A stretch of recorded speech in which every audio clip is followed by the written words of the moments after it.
출애굽기 19장입니다. 하나님의 핏뿌림을 통해 그의 홍해를 통과한 이적적인 사건을 통해 이스라엘 백성이 종되었던 집 이집트로부터 구출해내셨습니다.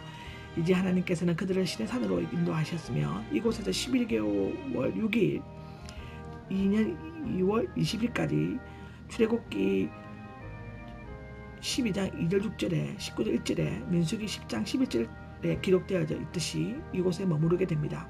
이곳에는 모세는 율법과 구속받은 백성이 지켜야 할 많은 예배 규정을 받았으며 또한 이곳에서 출애굽기 19장 1절로부터 민수기 10장 10절까지 기록된 사건들이 일어납니다. 한편 출애굽기는 이집트 탈출과 광야 생활 그리고 율법 수여와 제사 규정을 다루고 있는데요. 시내산 언약 체결 사건은 본서의 핵심 주제일 뿐만 아니라 이스라엘 역사에서 가장 획기적이고 웅장한 계시 사건이라고 말할 수 있습니다. 시내산 앞에 장막을 치다고 1절에서 2절에 나와 있는데 이집트의 람셋을 떠나 홍해와 강야를 거쳐 정확히 석 달 후 이스라엘 자손은 시내 강야에 이르러 시내산 옆에 천막을 쳤습니다. 시내 강야는 시내산 남동쪽 약 10km 지점에 있는 광야로서 광활한 평야이기 때문에 200만 명이 천막을 칠 수 있었던 것이었습니다. 시내산은 아카바만과 스에즈만 사이의 V자형 반도 남쪽에 있는데 해발 2.29 2291m입니다. 이 산은 하나님께서 불붙는 떨기나무 가운데서 모세에게 나타나셨고 또 호렙산이라고도 불리는 바로 그 하나님의 산이었습니다. 이 기록은 3장 1절과 4장 27절, 18장 5절, 24장 13절에도 기록되어져 있습니다. 시내산 언약을 체결하시는 하나님의 뜻은 3절에서 6절까지 기록에 나와 있는데요. 이스라엘 자손이 시내산 앞에서 장막을 쳤을 때 모세는 산으로 올라갔습니다. 그 이유는 앞서 하나님께서 예언하신 대로 앞으로 이스라엘 백성이 어떻게 하나님을 경배해야 할 것인지를 계시함을 받기 위함이었습니다. 하나님께서는 백성들에게 전하라고 명하셨습니다. 이 백성들은 야곱과 이스라엘은 동의에 말하고 전하라고 명하였습니다. 이 두 히브리의 동사는 강한 명령으로서 하나님의 말씀을 반드시 분명히 말하고 전해야만 한다는 것을 나타내고 있습니다. 어떻게 행한 것을 어떻게 데려왔는가를 보았다라고 사절에 나와 있는데 이스라엘 백성들은 하나님께서 강한 팔과 능력으로 그들을 구해내시고 홍해를 가르시고 하늘에서 만나와 메추라기를 내리시고 또 반석에서 물을 내신 것을 실제로 목격하고 경험하였습니다. 하나님께서는 그들을 시내산까지 독수리 날개로 태워 온 것에 비유하였습니다. 어미 독수리는 새끼 독수리가 나는 것을 연습할 때 새끼 밑에서 날개를 펴고 날며 붙들 준비를 한다고 합니다.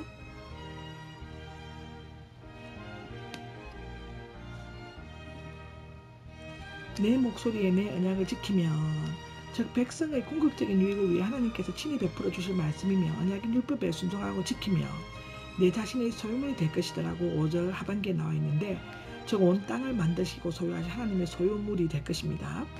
물론 온 땅과 모든 민족이 하나님의 소유물이지만 그 중에서 이스라엘은 특히 하나님께서 특별히 소중히 여기시는 각종 소유물이 될 것입니다. 이 기록은 신명기 7장 6절, 시편 135장 4절 등에 기록되어져 있습니다. 제사장들의 나라가 될 것이다. 제사장들의 나라는 왕같은 제사장, 칼빈과 루터는 모든 제사장들과 왕들을 이야기하는데요. 이스라엘이 국가적으로 제사장의 사명을 맡아 그분께 나아가며 서로를 위해 중보하게 될 것이라는 것을 이사야 61장 6절에 나와 있습니다. 그러나 육적인 이스라엘은 불순종함으로써 그 특권을 상실하고 말았습니다. 또 그 기록은 로마서 11장 20절에 나와 있죠. 지금은 영적인 이스라엘의 성도들에게 주어졌던 성도들에게 주어졌습니다. 이 기록은 또 베드로 전서 2장 9절에 나와 있습니다. 거룩한 민족이 될 것이다. 6절 중에 다른 이방 민족들과 세상과 구별되는 거룩한 택한 백성이 되어 그분 안에서 살면서 윤리적으로 순전하고 온전히 헌신하며 하나님의 뜻을 실천하게 될 것이라고 하는데요. 이 기록은 에베소서 5장 8절 9절에도 나와 있습니다. 언약을 위한 준비가 7장에서 15절까지 기록인데요. 7절에서 15절까지 기록인데 7절에서 9절을 보면 장로들을 불러 모았다. 그들의 응답이 나와 있는데요. 모세는 이스라엘을 소유하시고 제사장들의 나라와 거룩한 민족이 되게 하시는 하나님의 계획에 대해 백성의 장로들에게 알려주었습니다. 이에 대해 모든 백성은 여호와의 말씀을 다 행하겠다고 응답하였습니다. 여기에 나온 장로는 가문이나 지파의 대표자였으며 나이도 많고 인품과 덕망이 높아 백성을 대표하는 주자를 가리킵니다. 모세가 그들을 모은 것은 하나님과 백성을 연결시키는 자로서 하나님께서 언약을 체결하기에 앞서 이스라엘 백성으로 하여금 언약의 권위에 전적으로 순종할 것을 묻기 위해서입니다. 모세는 중재자로서 하나님의 메시지를 자신의 감정이나 의견 없이 그대로 백성에게 전했고 또 백성들이 여호와의 말씀을 다 행하겠다고 응답하였다는 것을 그대로 여호와께 전해드렸습니다.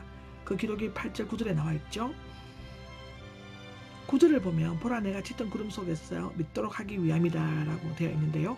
하나님은 인간이 감히 가까이 접근할 수 없는 빛에 가시기 때문에 제만의 인간이 그 빛에 가면 상하거나 죽을 수 있다고 그 기록은 사사기 이사야 6장 5절 사도행전 9장 3절에서 9절에 나와 있습니다. 그러므로 하나님께서는 앞을 분간할 수 없을 정도의 짙은 구름으로 자신의 눈부술 모습을 감추려고 하셨습니다.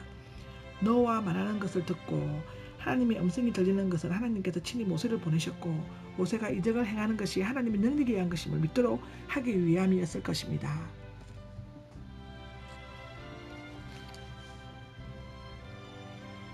(10절에서 14절까지를) 보면은 하나님의 강림 외에 네 가지를 유익하도록 명하셨다. 네요. 이 네 가지는 오늘과 내일 일을 겨들을 성격해 하라. 셋째 날을 준비케 하라. 그 산에 오르거나 그 산 경지에 닿지 않도록 조심하라. 네 번째는 사냥불 나팔 소리가 길게 울릴 때 올라오게 하여라 라고 했습니다. 출애굽기 19장 히브리어를 공부하겠습니다. 19장 3절에 야곱의 집은 베트야코트, 베트야코트, 야곱의 집안이라는 뜻입니다. 5절의 소유는 세굴라, 원뜻은 잠가두다, 소중히 간직해둔 재산을 특별한 기업, 보배를 뜻합니다. 6절의 제사장 나라는 말레케트 코하님이라 있습니다. 하나님을 섬기기 위해 특별히 선택된 하나님의 왕국이죠. 하나님과 이방 사이에 중재 역할을 하는 제사장 역할을 하는 자들입니다. 7절의 장로는 자켄, 원뜻은 특수형, 넓다, 나이 먹다의 뜻으로 연장자, 지도자를 뜻하고요. 지파의 어른, 가문의 족장을 가리키게 되었습니다. 10절에 성결하게 하면은 원뜻은 깨끗하다, 거룩하다 뜻이고 읽기는 가다시입니다. 성결하게 하면은 가다시로 있습니다. 모든 부정한 죄를 떨어내고 거룩하신 하나님께 합당하게 구별하는 것을 가리키고 있죠. 15절에 가까이 하지 말라는 알티그슈, 가까이 하지 말라, 여자와 결합하지 말라는 뜻이고 동침하라 말라는 뜻입니다. 이것은 정결의 필수 요건이었습니다. 16절에 떨다죠. 우리가 감을 익지 않은 감을 먹으면 떨죠. 그 뜻을 말하는 것 같습니다. 그 뜻은 하라드, 전율하다, 두려워하다, 전격적으로 두려움에 떨다의 뜻입니다. 몸을 떨다, 그런 뜻이군요.